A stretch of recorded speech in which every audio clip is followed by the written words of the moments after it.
onye isi olu na-ahụ maka ọya ụkwara nta n'otu ahụike mba ụwa ngalaba mpaghara South East bụ Dr. Ufoma Ado ekwuola na ọgwụgwọ ọya ụkwara nta na Anambra steeti nọzi na pasentị 95 nke o kwuru na o so na ndị kachasị mma n'ala Naịjirịa. Dr. Ado kwuru nke a n'ọzụzụ abalị abụọ maka ndị dibịa bekee, ndị ọrụ nọọsụ na ndị ọrụ nlekọta ahụike dị iche iche n'usoro esi agwọ ọya ụkwara nta n'ime ụmụaka nke bụ ụlọọrụ Anambra State Tuberculosis and Leprosy Control Program chịkọbara ya n'ọkụ. Onye nta aka anyị n'okwu ahụike Chibụzọ Okoye ga-akọlu akụkọ a n'isi.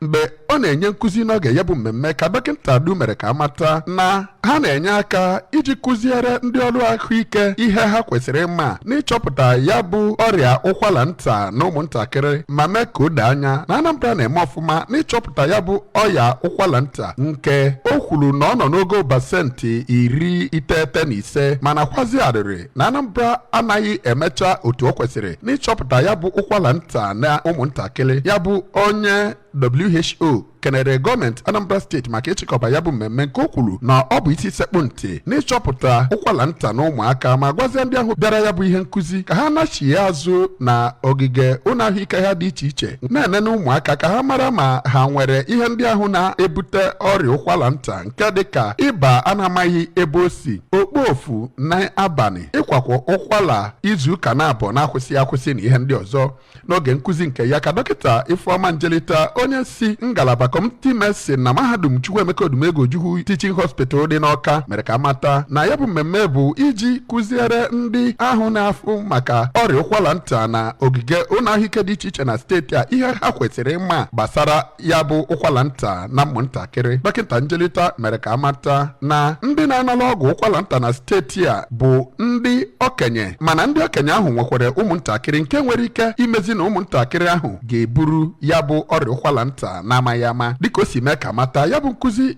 ga-enye aka kụziere ndị ahụ bịara ya bụ mmemme ihe ha kwesịrị ime maọbụ ihe ha kwesịrị ịma tupu ha lelee ka e nwee mara maọbụ ya bụ ọrịa ka e nwere enwe ike na-azọpụta ha na ọrịa ụkwara nta ahụ. Site n'Awka, aha m bụ Chibụzọ Okoye maka akụkọ ụwa ABS.